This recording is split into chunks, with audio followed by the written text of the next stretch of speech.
আমি যদি জীবনটা গড়তে চাই, কেননা গড়া ব্যতীত আল্লাহর কাছে যাওয়া চলবে না।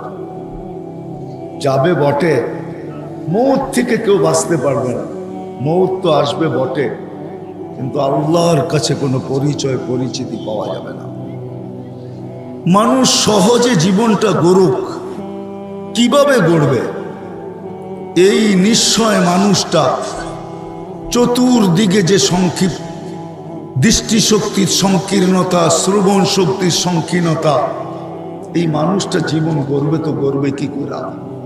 এই জন্য আল্লাহ সৃষ্টির সর্দার মুহাম্মদুর রাসূলুল্লাহ সাল্লাল্লাহু আলাইহি ওয়াসাল্লামকে আদর্শ হিসেবে পাঠিয়েছেন। এই জন্যই আমি বলি, যুবকদেরকে বেশি বলি যে সারাদিন আমরা ডিজাইন তালাশ করতে থাকি। মা বোনরা হাতে মেহেন্দি লাগায়, এটার পর্যন্ত ডিজাইন তালাশ করতে থাকে গুগলে। যুবকরা চুল কাটবে, এটার জন্য পর্যন্ত ডিজাইন তালাশ করতে থাকে গুগলে। সারাদিন আমরা ডিজাইন তালাশ করতে থাকি, কিন্তু আফসোস আজ পর্যন্ত আমরা যাকে সবচেয়ে বড় আদর্শ বানায় আল্লাহ পাঠাইলেন, সৃষ্টির সর্দার মুহাম্মদুর রাসূলুল্লাহ সাল্লাল্লাহু আলাইহি ওয়াসাল্লাম, যিনার অস্তিত্ব না হইলে হায় কিছুই হতো না। যিনি আল্লাহর হাবিব, হাবিব আল্লাহ অনেকের সাথে কথা বলছেন বটে, কিন্তু জমিনে রাইখা। বন্ধুর সাথে কথা বলার পালা যখন আসছে, তো জমিনে রাইখা কথা বলেন নাই, সিধা আরশে উঠায় নিছেন, পাশে বসায়া তারপরে কথা বলছেন। বাইবা দেখেন কেমন বন্ধুত্ব, যাকে আরশে নিয়ে যায় কথা বলছেন। আল্লাহ ইচ্ছা করলে মুসা আলাইহিস সালামকে জমিনে রাইখা কথা বলছেন, জাকারিয়া আলাইহিস সালামের সাথে কথা বলছেন জমিনে রাইখা, ইয়াহিয়া আলাইহিস সালামের সাথে কথা বলছেন জমিনে রাইখা, কিন্তু বন্ধুর সাথে কথা বলছেন আরশে। উনাকে পাঠাইছেন যেন এই উম্মত সহজে এই জীবনটাকে গড়তে পারে। আল্লাহ এই উম্মতকে বহুত ভালোবাসেন, এতটুকু ভালোবাসেন যেটা আপনি আমি ধারণা করতে পারবো না। প্রমাণ দিতে গেলে বিরাট লম্বা সময়ের প্রয়োজন। এতটুকু তো না দিলেই নয়, আল্লাহ আমাদেরকে 500,000 বছর বয়স দেন নাই। কারণ কি জানেন? বয়স বেশি দিলে খাটতে বেশি হইতো, পরিশ্রম বেশি করতে হইতো, আর ভালোবাসার পাত্রকে আল্লাহ বেশি পরিশ্রম করাইতে চান না। এই জন্য বয়স দিছেন অল্প, যাতে অল্পতেই খাইটা চলে যেতে পারে। 60-70 বছর দিছেন, এটা দিয়েও আল্লাহ ভাবছেন মনে হয় বেশি দিয়া দিছেন। এই জন্য 2 পর্বে আমাদের বয়সকে আল্লাহ মাফ করে দিছেন। বাচ্চা জন্ম নেওয়া থেকে নিয়ে যতদিন পর্যন্ত প্রাপ্ত বয়স্ক না হয়, কলম তার বিরুদ্ধে যায় না, এই সময়টার কোনো হিসাব কিতাব নেওয়া হয় না। ওই সময় পর্যন্ত সে মাসুম থাকে, নিষ্পাপ। তারপরে যা বাকি রয়ে গেল, ওটার ভিতরে 24 ঘন্টা আমরা যতক্ষণ ঘুমে থাকি, অতক্ষণ কলম আমাদের বিরুদ্ধে যায় না। এটা ভালোবাসার বিকাশ। বাকি যতটুকু রয়ে গেল, এতটুকুই গোড়া যেতে হবে। কিন্তু করব কিভাবে? এটার জন্য স্যাম্পল কোথায়? এটার জন্য মডেল কোথায়? এটার জন্য আদর্শ কোথায়? তো আল্লাহ মুহাম্মদুর রাসূলুল্লাহ সাল্লাল্লাহু আলাইহি ওয়াসাল্লামকে আদর্শ বানায়া পাঠাইছে। এই জন্যই তো বলতে বাধ্য, আমি পায়ে হাত রাইখা বলি যে যুবক যদি জীবনে একবারও নবীর স্টাইলে চুল কাটতো, এই কথা মনে নিয়া যে কিয়ামতের দিন যখন দেখা হবে তো হাত পাতার সুযোগ হবে, এই কথা বইলা যে আমি জীবনে একবার হলো তো আপনার স্টাইলে চুল কাটছি, আমাকে কি দিবেন দেন না। একবারও যদি কাটতো, অথচ আল্লাহ রসুলের প্রত্যেকটা আদর্শ আল্লাহ ঘোষণা দিতেছেন। আমরাও স্বীকারোক্তি দিব এখন, কি আল্লাহকে ভালোবাসেন না বাসেন না? হ্যাঁ বাসেন। আর এটা চান যে আল্লাহ আমাদেরকে ভালোবাসো? হ্যাঁ, সত্য। আল্লাহ যদি ভালো না বাসে যাবেন তো যাবেন কোথায়? কোথায় যাবেন? পালায়া? কোথায় যাওয়া যাবে? সবই তো ওনার হাতে। আজকে 99 নামের অর্থ দেখি না বিদায় বুঝে আসে না, এই জন্য সিনা টান করে চলার সুযোগ হয়। সবাইকে দেখবেন সিনা টান করে চলে, টান করা। টান বোঝেন? রিক্সাওয়ালা পর্যন্ত বাপ নিয়ে চলে। রিক্সাওয়ালাকেও যদি রিক্সা থামায়া বলেন চল মসজিদে নামাজ পড়তে হবে, ও বইলা উঠবে আল্লাহ আমাকে কি দিছে, আমি নামাজ পড়বো। বলে না? বলে না? হ্যাঁ হ্যাঁ, ও বাপ দেখায়, ঠিক না? অথচ ও রিক্সা চালাইতেছে কার শক্তি দিয়া? কার দেহ দিয়া? সুস্থতা ওকে কে দিছে? বলেন তো, করোনা লগ্নে গরিবের চেয়ে সুস্থ কে ছিল? সবচেয়ে সুস্থ কারা ছিল? হ্যাঁ, কোন রিক্সাওয়ালার শুনছেন করোনা হয়েছে? বরং রিক্সাওয়ালা তো করোনার সময় পোয়া 12 ছিল। পোয়া 12 বোঝেন? হ্যাঁ, ভালো সময় সব গাড়ি ঘোড়া বন্ধ, ঠিক না? পোয়া 12 ছিল না, কোনো তো করোনা ধরে নাই। যদিও ধরে থাকে তো কোনো হাসপাতালে যায় নাই, কোনোদিন চেক করে নাই। ফার্মেসিতে গেছে, ফার্মেসিওয়ালা একটা ট্যাবলেট ধরায় দিছে, খায়া খাতা মুড়ো দিয়া ঘুম দিছে, সকালে চাঙ্গা হয়ে আবার রিক্সা নিয়ে বাইরে চলে গেছে। ও বলে আল্লাহ আমাকে কি দিছে? 99 নামের অর্থ না দেখার ফলাফল এটা। যদি দেখতো তাহলে আজকে স্বীকারোক্তি তো দিতেছেন যে আল্লাহকে ভালোবাসেন, চান আল্লাহ আমাকে ভালোবাসো। আল্লাহর ভালোবাসা ছাড়া এই দুনিয়ার জীবনটা কেটে যাবে, এটা লেখা রাখেন। কেননা এখানে সীমা রেখা দেওয়া আছে। জন্ম দিতে দেরি, কানে বলা দিতে দেরি করেন নাই। হুয়াল্লাযী খালাকাকুম সুম্মা রাযাকাকুম। অস্তিত্ব যখন আমি তোমাকে দিছি, মৃত্যু লগ্ন পর্যন্ত আমি তোমাকে রক্ষণাবেক্ষণ করব, পালবো তোমাকে। এই স্বীকারোক্তির কারণে, এই অঙ্গীকারের কারণে যে এইখানে অস্তিত্ব নিছে, মৃত্যু পর্যন্ত আল্লাহ তাকে পালবে, কিচ্ছু বলবে না, কিচ্ছু। কিন্তু কালকে কিন্তু আল্লাহর ভালোবাসা ছাড়া চলবে না। রবিউল আউয়াল মাস,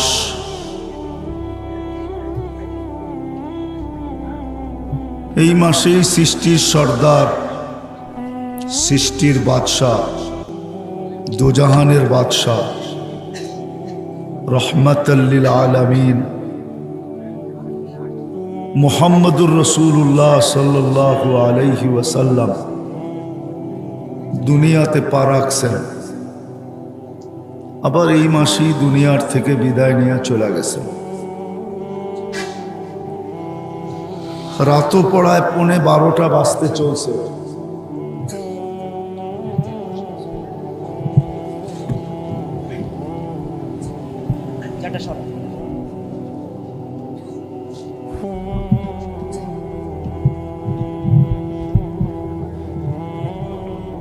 রাতও পড়ায় 11:15 বাজতে চলছে।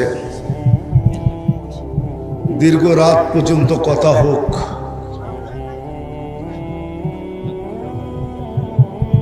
দীর্ঘ রাত পর্যন্ত কথা হোক।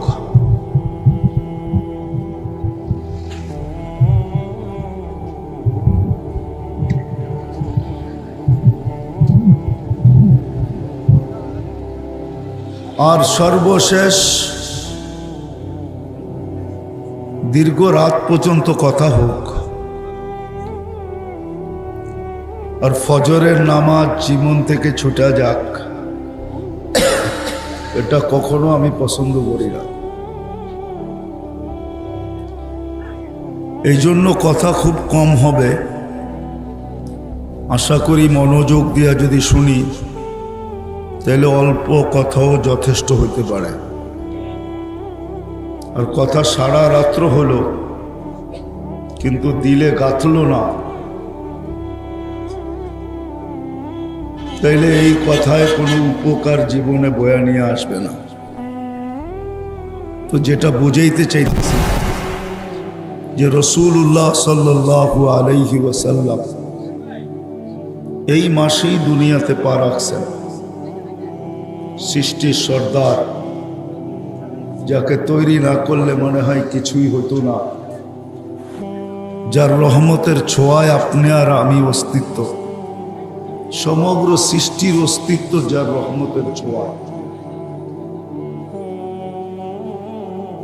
যিনি আদর্শ হয়ে আমাদের জন্য আসছেন। কোরআন আমাদেরকে এটাই বোঝায়। আমাদের এই ছোট জীবনটা যদি আল্লাহর কাছে মূল্যায়িত করতে চাই, দামি বানাইতে চাই, কেননা এই ছোট জীবনটা আল্লাহ আমাদেরকে দিচ্ছেন এই জন্য, এক শব্দে বলা যায় যে গড়ার জন্য, কাটানোর জন্য না। কেননা আমরা যদিও এখন দুনিয়াতে বিরাজমান, আমাদের পদচারণে দুনিয়া মুখরিত, কিন্তু অচিরে একটা দিন আসবে আমরা এই দুনিয়ায় থাকবো না। যেখান থেকে আসছি ওইখানে চলে যাব। বিদায় যেখান থেকে আসছি ওইখানে চলে যাব, এটা চিরসত্য। বিদায় জীবনটা কাটায় গেলে চলবে না, জীবনটাকে গোড়া নিয়ে যেতে হবে। কিন্তু একটা প্রশ্ন আসে, যেই মানুষটা সর্বদিকে সংকীর্ণতায় জর্জরিত, আমাদের চতুর্দিকে সংকীর্ণতা, মানুষ যখন দুনিয়ায় অস্তিত্ব নেয় তখন কিন্তু আল্লাহ মানুষকে মেসেজ দেয়, একটা জিনিস বুঝাইতে চায়। নাইলে মুরগির বাচ্চা যদি ডিমের থেকে বাহির হয়ে চিকচিক করে দৌড়াইতে পারে, তাইলে মানুষের বাচ্চা সৃষ্টির সেরা, সে কেন দৌড়াবে না? কি বলেন? আমার কথা বোঝেন তো? সুরটুর কিন্তু হবে না, যত বেশি ধ্যান দিয়া শুনবেন বুঝে আসতে পারে। মুরগির বাচ্চা যদি 21 দিনের মাথায় ডিমের থেকে বাহির হইয়া চিকচিক করে দৌড়াইতে পারে, তাহলে মানুষের বাচ্চা 10 মাস মার পেটে রইল, কুদরতি হাতের ছোঁয়ায় তৈরি হইল, সে কেন বাহির হয়ে হাঁটে না? সমস্ত প্রাণী যখন মার পেটের থেকে বা ডিমের থেকে বাহির হওয়ার সাথে সাথেই নড়াচড়া করতে পারে, তাহলে মানুষের বাচ্চা কেন পারে না? আল্লাহ মেসেজ দিতে চাইতেছেন যে তোমাকে আমি নিশ্চয় অস্তিত্ব দিছি, আমি যদি সাজাই তাইলে তুমি সাজবে, আর যদি না সাজাই দুনিয়ার কোনো ক্ষমতা তোমাকে সাজাইতে পারবে না। উদাহরণস্বরূপ, যে মার পেটের থেকে পূর্ণতা নিয়ে আসে নাই, বাকশক্তি নিয়ে আসে নাই, আল্লাহ যাকে বাকশক্তি দিয়ে সাজান নাই, সারা দুনিয়ার অর্থ যদি খরচ করা হয় আর সারা দুনিয়ার টেকনোলজিও যদি ব্যয় করা হয়, সারা দুনিয়ার ডাক্তারও যদি চেষ্টা করে, তো আজ পর্যন্ত একজনেরও বাকশক্তি ফিরাইয়া দিতে পারে নাই। আল্লাহ আমাদেরকে শূন্যতা দিয়ে অস্তিত্ব দিয়েছেন। মিসকিন বলে মিসকিন, এই জন্য হাদিসে আছে, কিতাবে আছে, ফালা লাকা সিন্নুন তাক্তা। কোন পর্বে আল্লাহ মানুষকে বলেন, যখন মানুষ সবকিছু পাওয়ার পরে আল্লাহকে ভুলা যায়, সবকিছু পাওয়ার পরে, যুবক যখন যৌবন পাওয়া যায়, নারী যখন নারীত্ব পাওয়া যায়, পুরুষ যখন পুরুষত্ব পাওয়া যায়, প্রত্যেক শিক্ষিত যখন শিক্ষা পাওয়া যায়, ধনী যখন ধন পাওয়া যায়, আধিপত্যওয়ালা যখন আধিপত্য পাওয়া যায়, সম্পত্তিওয়ালা যখন সম্পত্তি পাওয়া যায়, ক্ষমতাওয়ালা যখন ক্ষমতা পাওয়া যায়, শক্তিওয়ালা যখন শক্তি পাওয়া যায়, বেশিরভাগই আল্লাহকে ভুলা যায়, ঠিক না? তখনই আল্লাহ কাছের থেকে আইসা বলে, আমা কুনতা মিসকিনা, তুই কি মার পটের থেকে নিশ্চয় আসিস নাই? তোকে কে সাজাইলো? কে সাজাইলো তোকে? আমা কুনতা সাগীরা, তুই কি মার পেটের থেকে ছোট আসিস নাই? ফামান কাব্বারা, একটু ভাবিস না কেন তোকে বড় কে করলো? কুনতা যায়ীফা, তুই বড় দুর্বল ছিলি, একটু কি ভাবতে মনে চায় না যে তোকে শক্তিশালী সুঠামত্ব কে দিল? আমা কুনতা জাহিলা, তুই কি অজ্ঞ ছিলি না? একটু কি ভাবতে মনে চায় না যে তোকে এত বড় শিক্ষিত কে করলো? আমা কুনতা মিসকিনা, তুই কি নিশ্চয় ছিলি না? ফালা লাকা সিন্নুম তাক্তা, দাঁত তো ছিল না, কাটার প্রশ্ন ওঠে না। ওয়ালা লাকা লিসানুন তান্তিক, জিহ্বা ছিল, বাকশক্তি ছিল না। ওয়ালা লাকা উযুনুন তাসমা, কান ছিল, শ্রবণ শক্তির কার্যকারিতা ছিল না। ওয়ালা লাকা আইনুন তানদুর, চক্ষু ছিল, দৃষ্টিশক্তির কার্যকারিতা ছিল না। ওয়ালা লাকা আকলুন তুমাইয়িজ, মগজ তো ছিল, ভালো মন্দ তো কিছু বুঝতে না। ওয়ালা লাকা কলবুন তাতাফাক্কার, দিল তো ছিল, চিন্তার বোঝা তো তুমি উঠাইতে পারতে না। ওয়ালা লাকা ইয়াদুন তাফতিশ, হাত তো ছিল, কর্ম তো দূরের কথা, ধরার ক্ষমতাই তো ছিল না। ওয়ালা লাকা রিজলুন তামশি, পাও তো ছিল, চলার ক্ষমতা তো ছিল না। তুমি এক মুহূর্তের জন্য এটা ভাবো না তো ভাবো না কেন? মানুষকে আল্লাহ নিশ্চয় অস্তিত্ব দিয়ে মেসেজ দিছেন। মানুষ, ও মানুষ, তোমাকে যদি আমি না সাজাই তো দুনিয়ার কেউ তোমাকে সাজানোর ক্ষমতা রাখে না। এক মেসেজ ছিল আমাদের জন্য। এই জন্যই জীবনটা, এই সংকীর্ণ মানুষটা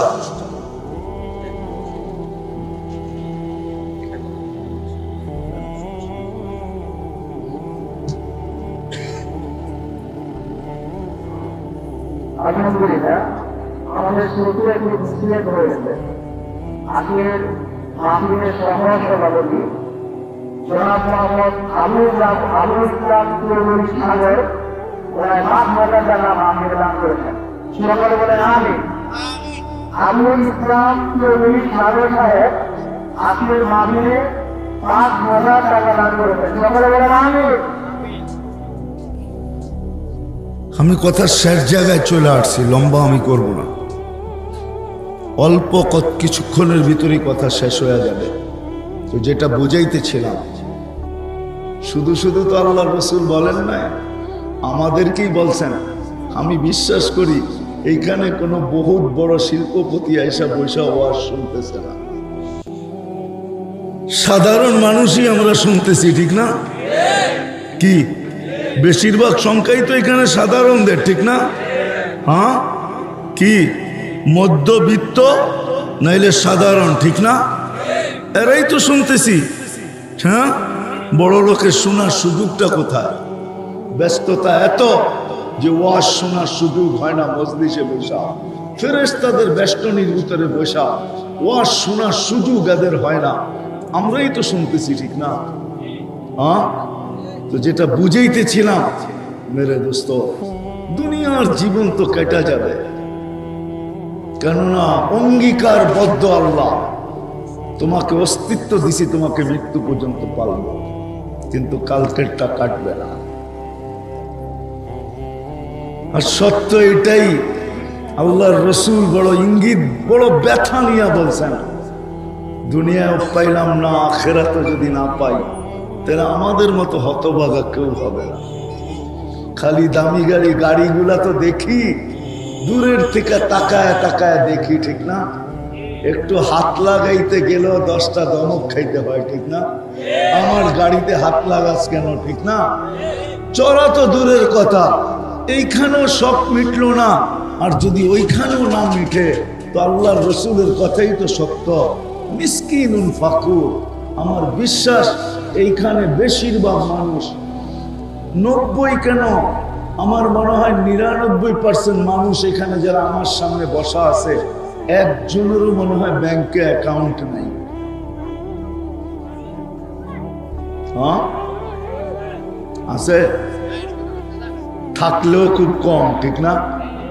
হ্যাঁ হ্যাঁ, থাকলেও এটা টাকা পয়সা জমা নেওয়া না, হয়তো একটা ডিপোজিট করে পয়সা আছে, জায়েজ না না জায়েজ ওই ফতুয়া দিতেছি না আমি, এরকমই হবে, ঠিক না? হ্যাঁ, অথবা ছেলে পেলে বিদেশ আছে, টাকা পয়সা মাঝে মাঝে পাঠায়, এটার জন্য মনে হয় একটা অ্যাকাউন্ট, ঠিক না? কি বলেন? হ্যাঁ, কিন্তু আপনি বিরাট বড় টাকার লেনদেনওয়ালা অ্যাকাউন্টের মালিক না, যে ডেলি লক্ষ লক্ষ ঢুকান আর লক্ষ লক্ষ বাহির করেন, এমন তো না। হ্যাঁ, তাহলে আল্লাহ রসুলের কথা সত্য যে দুনিয়াও পাইলাম না, আমার উম্মতের ওই ব্যক্তিগুলা হতবাগা, ওদের চেয়ে বড় হতবাগা কেউ নাই, ওদের চেয়ে বড় কপাল পোড়া কেউ নাই, যারা দুনিয়াও পাইল না আখেরাতও পাইল না। অথচ আখেরাত গরিবদের জন্য জান্নাত পায়ের কাছে, পায়ের কাছে। আমি তো বলবো পাও দূরে, জান্নাত এর চেয়ে কাছে। পাও দূরে, জান্নাত এর চেয়ে কাছে। আল্লাহ রসুল বলছে আমিনু আলা রাব্বিকুম, ঈমান বানাও। আমি বলবো ঈমান তো আল্লাহ নিজে সদ ইচ্ছায় মাতৃকুলে দিয়া দিছেন, আবার বানানোর প্রয়োজন কি? দুনিয়াতে আসতে দেরি, আজান একামত কানের ভিতরে দিতে দেরি করেন নাই, মুসলমানের ঘরে অস্তিত্ব দিছেন, আসতে দেরি, আজান একামত কানে আসতে দেরি হয় নাই। ঈমান তো আল্লাহ মাতৃকুলে দিয়া পাঠাইছেন। বাকি করণীয় ছিল সল্লু খামসাকুম, 5 ওয়াক্ত নামাজ পড়ো, সুমু শাহরাকুম, রমজানের রোজা রাখো, মুতু অদখুলু জান্নাত রাব্বিকুম, মরো আর জান্নাতে সিধা ঢোকো। কঠিন তো ছিল না। তো বিদায় আমি যেটা বুঝাইতেছিলাম, যে আল্লাহর রসুল আসছেন আমাদেরকে সহজে জান্নাত হাতে তুলে দেওয়ার আদর্শ হিসাবে পাঠাইছেন। যদিও একটু আগে স্বীকারোক্তি দিলাম আল্লাহকে ভালোবাসি, কিন্তু জানি তো না মালিক ভালোবাসে কিনা, আল্লাহ আমাদেরকে ভালোবাসে কিনা এটা তো জানি না। আল্লাহ ভালোবাসবে কখন? বিষয় হলো এটা, আল্লাহ যদি ভালোবাসে কাউকে, কাউকে যদি সায়াজআলু লাহুমুর রহমানু বুদ্দা, আল্লাহ যদি কাউকে ভালোবাসে, ও মেরে দোস্ত, এই জন্যই মুহাম্মদুর রাসূলুল্লাহ সাল্লাল্লাহু আলাইহি ওয়াসাল্লাম আসছেন, যে তোমরা দাবি করো বটে যে আমরা আল্লাহকে ভালোবাসি, কিন্তু তোমরা জানো না আল্লাহ তোমাকে ভালোবাসে কিনা। আমি আল্লাহর ভালোবাসা পাওয়ায় দেওয়ার জন্য আসছি, আর আল্লাহ ঘোষণা দিতেছেন আমিও আপনার উম্মতকে ভালোবাসবো। কখন? ইন কুনতুম তুহিব্বুনাল্লাহ। নবীর আদর্শের যখন আমরা অনুসরণ করব, অনুকরণ করব, রব্বে কাবার কসম। সীমারেখা কতটুকু এটাও বলে দিতেছি। এক সময় ছিল পুরাপুরি মানতে হইতো। আল্লাহ রসুলই সাহাবায়ে কেরামকে বলছেন আনতুম ফি জামান লাউ তারাকতুম উসরা মা উনজিলা বি লাহালাকতুম, তোমরা এমন সময় আসো যদি 100 ভাগের 10 ভাগও ছেড়ে দাও তাহলে তোমরা ধ্বংস হয়ে যাবে। সায়াতি জামান, একটা সময় আসবে আমার উম্মত যদি উমিলা উসরা মা উনজিলা বি, যদি 100 ভাগের 10 ভাগও মানে আমার আদর্শকে অনুকরণ করে, তাইলে 100 নাম্বার পাইয়া পাস। কিন্তু আপনি বলবেন 10ও যদি না পারি, তো দয়ার নবী আমাদের জন্য সুযোগ দিয়া গেছেন যে ঈমানের সাথে একটা সময় আসবে আমার একটা সুন্নত যদি নিজের জীবনের সঙ্গী বানাইতে পারো। এই জন্যই তো আমি যুবকদেরকে পায়ে হাত দিয়া বলি যে যুবক, বেশি কিছু না, জীবনে চুল কাটাটাই নবীর সুন্নতকে সঙ্গী বানায় নাও, যে আমি চুল নবীর স্টাইলে কাটব, এটাই সঙ্গী বানায় নাও। কমসে কম এতটুক সঙ্গী বানায় নাও যে আমি যখনই লুঙ্গি পরি আর কাপ প্যান্ট পরি আর শার্ট পরি আর গেঞ্জি পরি, ডাইন ব্যবহার করব, বাম কখনো ব্যবহার করব না। এতটুকুই সঙ্গী বানায় না। আল্লাহ রসুল সুযোগ দিছেন যে এক সময় আসবে, ফিতনার জমানা থাকবে, যদি আমার একটা সুন্নতকে সঙ্গী বানায়া কবরে আসতে পারে ইমানের সাথে, তো আমি 100 শহীদের মালা নিয়ে কবরে স্বাগত জানাবো। বিদায় শেষ জায়গায় চলে আসছি, বেশি বলবো না, 2-3টা কথা বলবো। যদি আপনারা অঙ্গীকার করতে পারেন আজকার থেকে, প্রথম তো কথা হলো যে আজকের থেকে নামাজ কোনোদিন ছাড়ব না। অঙ্গীকার, ওয়াদা, পাক্কা, কোনো অবস্থায় ছাড়ব না নামাজ। কেন নামাজ নামাজ না, আমাদের জন্য নিয়ে আসছেন। নামাজ নামাজের জন্য আল্লাহ ডাকে না, আল্লাহ তো জান্নাতের চাবি দিতে ডাকে। চাবি চাবি। যেই মাদ্রাসার আয়োজন, ওই মাদ্রাসার একটা মক্তবের ছেলে নিয়ে আসেন, আমি ওর মুখে শুনে দিই। মক্তবে 65টা হাদিস পড়ানো হয়। 3 নম্বর হাদিস হলো মিফতাহুল জান্নাতি আস-সালাহ। 3 নম্বর হাদিস, আল্লাহ জান্নাতের চাবি দিতে ডাকে। এই জন্যই তো যে লেখছে বড় সুন্দর লেখছে, যে ওর চেয়ে বড় কপাল পড়া কেউ নাই, ওর চেয়ে বড় নিমক হারাম কেউ নাই, ওর চেয়ে বড় হতবাগা কেউ নাই, ওর চেয়ে বড় অকৃতজ্ঞ কেউ নাই, ওর চেয়ে বড় অহংকারী জমিনের বুকে কেউ নাই, এমনকি কাফেরও না, ওর চেয়ে বড় অহংকারী। ইমাম গাজালি, আব্দুল কাদের জিলানী রহমতুল্লাহ আলাইহি লেখছেন, ওর চেয়ে নিকৃষ্ট সৃষ্টির ভিতরে কেউ নাই যে আজানের আওয়াজ শুনলো মসজিদে আসলো। আবার শব্দগুলা শোনাবো, ওর চেয়ে বড় হতবাগা, ওর চেয়ে বড় কপাল পোড়া, ওর চেয়ে বড় অকৃতজ্ঞ, ওর চেয়ে বড় অহংকারী, ওর চেয়ে বড় নিকৃষ্ট আলো লাগানো যায়। আল্লাহর কাছে সবচেয়ে বেশি ঘৃণিত, দীক্ষিত, অবহেলিত ওর চেয়ে বড় নাই যে আজানের আওয়াজ শুনে আল্লাহ চাঁদ উঠায়া দেয়, মাল দিলে সিগন্যাল দিয়া দেয়। রমজানে চাঁদ উঠায়া বলে রোজা রাখ, মাল দিয়া সিগন্যাল দেয় জাকাত দে, সম্পত্তি দিলে সিগন্যাল দেয় হজ করতে আয়, কিন্তু ডাকে না নামাজের জন্য। প্রতিদিন 5 বেলা ডাকতে থাকে, 5 বেলা ডাকতে থাকে। কে ডাকে? চিনেন আল্লাহ? শুধু আল্লাহ ডাকলে তো মনকে বুঝাইতে পারতাম। শুধু আল্লাহ তো ডাকে না, সাথে সাথে তো রহমানও ডাকে, রহিমও ডাকে, মালিকও ডাকে, কুদ্দুসও ডাকে, সালামও ডাকে, মুমিনও ডাকে, মুহাইমিনও ডাকে, আজিজও ডাকে, জব্বারও ডাকে, মুতাকাব্বিরুল খালিকুল বারিউল মুসাব্বিরুল গফফারুল কহ্হারুল ওয়াহ্হাবুর রাজ্জাকুল ফাত্তাহুল আলিমুল কাবিদুল বাসিতুল খাফিদুল রাফিউল মুইজ্জুল মুদিল্লুস সামিউল বাসিরুল হাকামুল আদলুল লতীফুল খবীরুল হালিমুল আযীমুল গফুরুশ শাকুরুল আলিয়ুল কবীরুল হাফিজুল মুকিতুল হাসিবুল জলিলুল করিমুল রকিবুল মুজিবুল ওয়াসি আল হাকিমুল ওয়াদুদুল মজিদুল বাঈসুশ শহীদুল হকুল ওয়াকিলুল কবিয়ুল মতিনুল ওয়ালিয়ুল হামিদুল মুসি আল মুবদি আল মুঈদ আল মুহয়ি আল মুমিত আল হাইয়্যু আল কাইয়্যুম আল ওয়াজিদ আল মাজিদ আল ওয়াহিদ আল আহাদ আল সামাদ আল কাদির আল মুক্তাদির আল মুকদ্দম আল মুআখ্খার আল আউয়াল ওয়াল আখির আল الظاهر والباطن الوالي المتوالي البر التواب المنتقم العفو الرؤوف مالك الملك ذا الجلال والإكرام المقسط والجامع والغني والمغني المانع الضار النافع النور الهادي البديع والباقي الوارث والرشيد الصبور جل جلاله 99 পদের মালিক আল্লাহ ডাকে।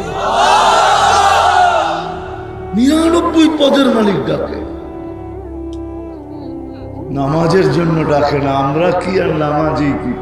ঠিক না? হ্যাঁ, এইখানে তো একজনও পাওয়া যাবে না হুজুর ছাড়া, যে আজ পর্যন্ত যতদিন নামাজ পড়ে একদিনও কোনো হুজুরের কাছে আইসা বলছে হুজুর নামাজ তো পড়ি, 2টা মিনিট আমাকে দেন না, আমি একটু নামাজটা দেখাই, আমার নামাজটা ঠিক হয় কিনা একটু দেখা আমাকে সত্যায়িত করে লেখা দেয়। একজনও পাওয়া যাবে?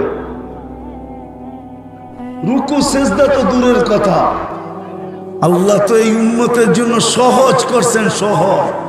আল্লাহ জানে এই উম্মতের বেশিরভাগ মানুষ কোরআন পড়তে জানে না, জানবে না। বড় বড় সূরা দিয়া নামাজ পড়বে কি কইরা? এই জন্য আল্লাহ 3টা ছোট সূরা দিছে, 3টা সহজ সূরা দিছে। আর 3 রাকাতের বেশি কোনো নামাজে কেরাত পড়তে হয় না, শুধু বেতেরে 3 রাকাতে কেরাত পড়তে হয়। আর কোন নামাজে প্রত্যেক রাকাতে কেরাত পড়তে হয় না। হুজুররা আবার ভাবতেছে সুন্নত তো 4 রাকাতেই কেরাত পড়তে হয়, ঠিক না? হ্যাঁ, এটাই তো ভাবতেছেন, ঠিক না? as-salatu masna masna, 2 রাকাতে 1 সোফা। as-salatu masna masna, প্রথম 2 রাকাত যখন সুন্নতের পড়া আত্তাহিয়াত পড়া ফেলছে, তো প্রথম 2 রাকাত কমপ্লিট হয়ে গেছে। পরের 2 রাকাত নতুন, আবার প্রথম যেই 2 রাকাতে কেরাত পড়ছে ওইটা যদি পরের 2 রাকাতে পড়ে কোনো অসুবিধা হবে না। এই জন্য আল্লাহ ছোট ছোট 3টা সূরা দিছে সহজ, আবার একটা সূরা এরকমও দিছে সহজ ছোট। যারা কোরআন পড়তে জানে না ওদের দিলে ব্যথা থাইকা যাবে যে হায় কোরআন তো পড়তে পারলাম না, কোরআন খতমের সওয়াবও তো আমার আমলনামায় আসলো না, হায় আমি বুঝি শেষ। তো আল্লাহ একটা সূরা এরকম দিছে 3 বার পড়তে দেরি, 1 খতম কোরআন সওয়াব পড়ার সওয়াব আমলনামায় লিপিবদ্ধ হতে দেরি হয় না। যেন ওর দিলে আকাঙ্ক্ষা না থাকে যে আমার আমলনামায় কোরআন খতমের সওয়াব আসলো না। আল্লাহ বলে 3 বার পড়তে থাক, 1 খতম আমলনামায় লেখাইতে থাক। ডেইলি 300 বার পড়লে 100 খতমের সওয়াব। এই উম্মতকে ভালোবাসে না, উম্মত তো জানে না আল্লাহ কত ভালোবাসে। আরেকটা কথা মনে উঠলো এই জন্য বলতেছি, হজ কারা করে, ঠিক না? এটার পার্সেন্টেজ কতটুকু? পার্সেন্টেজ 30% মেনে নিলাম, ঠিক না? বাংলাদেশের 30% মানুষের উপরে হজ ফরজ, মেনে নিলাম, ঠিক না? 70%-এর উপরে তো ফরজ না, ঠিক না? ওর তো দিলে আকাঙ্ক্ষা রয়ে গেল যে হায় আল্লাহ টাকাও দিল না, হজও হইল না, হজের সওয়াবও আমলনামায় আসলো না। আল্লাহ বলে তুই উম্মতে মুহাম্মাদি, তোকে ভালোবাসি, তোর আকাঙ্ক্ষাকে আমি থাকতে দিব না। এই জন্য আল্লাহ নিয়ম করছেন মা বাবাকে সদয় দৃষ্টিতে দেখতে দেরি, হজের সওয়াব ফজরের নামাজ পড়া বসা থাকো, সূর্য উঠার পরে 2 রাকাত পড়তে দেরি। কি নামাজ জানি? ইশরাক 2 রাকাত পড়তে দেরি, হজের সওয়াব লেখা দিতে দেরি করি না। তো মেরে দোস্ত, যেটা বলতেছিলাম, নামাজ আজকের থেকে কি করব না, ছাড়বো ছাড়বো, ওয়াদা পাক্কা? আল্লাহ কবুল করো। আর 2টা কথা বলি, শেষ। বাংলাদেশে আল্লাহ 2টা পরিবেশ দিয়েছেন, যার কারণে আমাদের দেশ নড়ে চড়ে পড়ে না। নড়ে চড়ে পড়ে না বোঝেন? বাংলাদেশের অস্তিত্ব লগ্ন থেকে আজ পর্যন্ত 100বার ভূমিকম্প আসছে, এখনো কিন্তু ডেলি লেখালেখি হইতেছে। কাল সকালে উঠা ঢাকা শহর নাও দেখতে পারে, লেখালেখি চলতেছে না? হ্যাঁ, আমার বিশ্বাস বাংলাদেশ নড়বে চড়বে, কিচ্ছু হবে না, যদি আমরা 2টা পরিবেশের সাথে নিজেদেরকে সংযুক্ত করতে পারি। একটা পরিবেশ হলো মসজিদ মাদ্রাসা, মসজিদ, এটার সাথে যদি আমি নিজেকে সংযুক্ত করতে পারি, এটা হলো 1 নম্বর পরিবেশ। আর 2য় নম্বর পরিবেশ হলো যদি এরকম কোরআনী মাহফিল বাংলাদেশে হতে থাকে, আর মানুষ যদি এটার সাথে সংযুক্ত হতে থাকে, তাহলে ইনশাআল্লাহ বাংলাদেশে কোনো বিপর্যয় হবে হবে হবে হবে না। কেননা বাংলাদেশ 7.8 ভূমিকম্প দেখছে, একটা টিনের ঘরের একটা টিনও নড়ে না। 2013 কি 14 31st নাইটের পরের দিন। কেননা এই পরিবেশগুলো যতদিন থাকবে আর আমরা এর সাথে যতদিন সংযুক্ত থাকব, ইনশাল্লাহ আমাদের দেশে কোনো বিপর্যয় হবে না, না, না। ইনশাল্লাহ আপনারা সংযুক্ত থাকবেন, পাক্কা ওয়াদা? হ্যাঁ, সত্য? নামান নামান, আমি চান্দা করব না। যদি প্রয়োজন হয় যে আমাদের কাছে হাত পাতবে আর আমাদেরকে যদি অর্থ দিতে হয়, তাইলে আমরা অর্থ দিয়া হইলেও সংযুক্ত থাকব ইনশাআল্লাহ, পাক্কা, বিলকুল। আল্লাহ আমাদের সবাইকে আমল করার তৌফিক দান করেন। ওমা আলাইনা ইল্লাল বালাগ।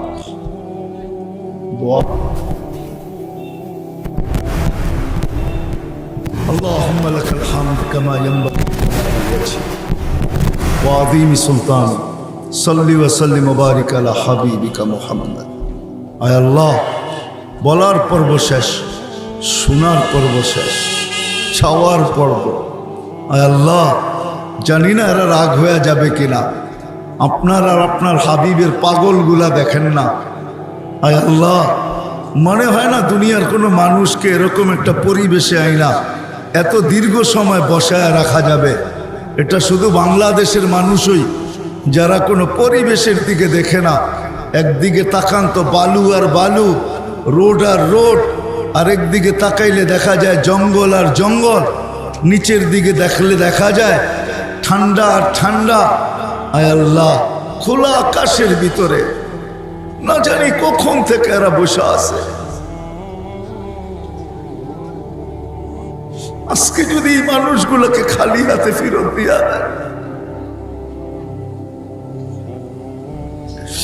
আজকে খালি ফেরত দিয়েন না। এটা আমার দেশের মানুষ, আমার জাতির মানুষ, আমার ভাষার মানুষ, আমার মাটির মানুষ, লাল সবুজের পরিধির মানুষ।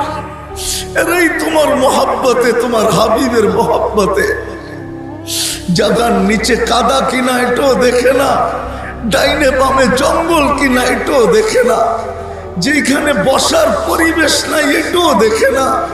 শুধু তোমার মহব্বতে, তোমার হাবিবের মহব্বতে বসা পড়ছে। চাতকের মতো তাকায় তাকায় কথা শুনতেছিল। আল্লাহ, আজকে তো ভিক্ষা চাবো। আল্লাহ, এদেরকে খালি হাতে ফেরত দিয়েন না। আজকে গুনাহ খাতা মাফ করে দেন। আজকে ওই হাদিস সত্য করে দেন, ইরজিউ মাগফুর। আল্লাহ, যাও তোমাদের গুনাহ মাফ, যাও তোমাদের গুনাহ মাফ, ইরজিউ মাগফুর। আল্লাহ, قد بدل سيئاتكم حسنات। আল্লাহ, এই আয়োজনকে কবুল করেন, আয়োজকদেরকে কবুল করেন, সাহায্য সহানুভূতিকারীদেরকে কবুল করেন, এই মাদ্রাসাকে কবুল করেন, ওস্তাদদেরকে কবুল করেন, ছাত্রদেরকে কবুল করেন, কমিটি থাইকা থাকলে এদেরকে কবুল করেন। হায় আল্লাহ, মুহিব্বিনদেরকে কবুল করেন, এর উছিলা এই গ্রামকে কবুল করেন, এই ইউনিয়নকে কবুল করেন, এই থানাকে কবুল করেন, এই ওয়ার্ডকে কবুল করেন। আল্লাহ, এদের বাচ্চা বাচ্চাকে কবুল করেন, মদিনার যুবকদের মতো যুবকদেরকে কবুল করেন, সাহাবাদের মা বোনদের মতো আমাদের মা বোনদেরকে কবুল করেন, ইনসানের সাথে সাথে জিন্নাতকে কবুল করেন। আল্লাহ, আজকে কবুলিয়ত ছাড়া উঠতে চাই না। আল্লাহ, রবিউল আউয়াল মাস, আপনার হাবিব এই মাসে দুনিয়ায় আসছে। আমাদেরকে খালি ফেরত দিয়েন না, ফিলে দিয়ে। আল্লাহ, ওই সময় আমরা হাত তুলছি যেই সময় আপনি দেওয়ার জন্য ডাকতেছেন, আমরা নেওয়ার জন্য হাত তুলে দিছি। আমাদেরকে খালি ফেরত দিয়েন না, খালি ফেরত দিয়েন না। যার যে পেরেশানি আছে দূর করে দেন, প্রয়োজন আছে মিটায়া দেন, অসুস্থ আছে শেফায়ে কামেলা আজেলা মুস্তামেলা নসিব করেন। জটিল রোগে কাউকে আক্রান্ত করেন না। যদি করা থাকেন হার্টের হোক, কিডনির হোক, লিভার হোক, ব্রেন স্ট্রোক হোক, ডায়াবেটিস হোক, ক্যান্সার হোক, বিশেষ করে মুসলমান যদি আক্রান্ত হয়ে থাকে, আল্লাহ কুদরত দিয়ে শিফায়ে কামেলা আজেলা দায়েমা মুস্তামিররা নসিব করেন। আল্লাহ এই মাদ্রাসার জরুরতকে খাজানায় গায়েব থেকে পুরা করা দেন, মাদ্রাসার জরুরতকে খাজানায় গায়েব থেকে পুরা করা দেন। আল্লাহ রুজির পেরেশানিতে থাকলে হালাল রুজি দিয়া দেন, কর্জায় ডুবা থাকলে কুদরত দ্বারা পরিশোধ করার ব্যবস্থা করে দেন। মেয়ে নিয়ে পেরেশান তো সঠিক পাত্রের বন্দোবস্ত করে দেন, ছেলে নিয়ে পেরেশান তো মা বাবার বাধ্য বানায় দেন। মিথ্যা মামলায় যদি জড়ায়া থাকে আল্লাহ কুদরত দিয়া খালাসি নসিব করে দেন। আয় আল্লাহ আমাদের দেশকে ডেঙ্গু থেকে মুক্ত করেন, ডেঙ্গু থেকে মুক্ত করেন, সমস্ত আসমানি জমিনি বালার থেকে হেফাজত করেন, সমস্ত দুর্যোগ থেকে আমাদের দেশকে হেফাজত করেন, বিপর্যয় থেকে আমাদের দেশকে হেফাজত করেন। আল্লাহ যারা বরাবর ঈমান নিয়ে যারা কবরে চলে গেছে আল্লাহ সবাইকে মাফ করে দেন। বিশেষ করে এই মাহফিলের সাথে যারা সংযুক্ত, চাই শ্রোতা হোক, চাই বক্তা হোক, চাই সহযোগীকারী হোক, চাই সাহায্যকারী হোক, চাই এখানে দাঁড়াইছে এই ব্যক্তিও যদি হয়, এর আত্মীয় স্বজনকে মাফ করে দেন, কবরকে জান্নাতের বাগান বানায় দেন। আল্লাহ ইনসানের সাথে সাথে জিন্নাতকেও মাফ করে দেন। বিশেষ করে আমাদের মা বাবাকে মাফ করে দেন। আল্লাহ অনেকে দোয়ার দরখাস্ত করছে, অনেকে করতে চাইছে পারে নাই, আমাদের উপরে হক রাখে। আল্লাহ সবার জায়েজ তামান্নাকে পুরা করে দেন। আল্লাহ সর্বশেষ আমার জাতির যুবকদেরকে রাসূলুল্লাহ সাল্লাল্লাহু আলাইহি ওয়াসাল্লামের আদর্শের আশিক বানায় দেন, দেওয়ানা বানায় দেন, অনুসারী বানায় দেন। একটা সুন্নত হলো এদের সঙ্গী বানায় দেন। যা চাইলাম তাও দেন, যা চাইতে পারলাম না তাও দেন। আল্লাহ আপনি আমাদের দোয়াকে আপনার হাবিবের উসিলায় কবুল করেন। ওসল্লাল্লাহু তাআলা আলা খায়রি খালকিহি মুহাম্মাদি ওয়া আলিহি ওয়া আসহাবিহি আজমাইন বিরহমাতিকা ইয়া আরহামার রাহিমিন।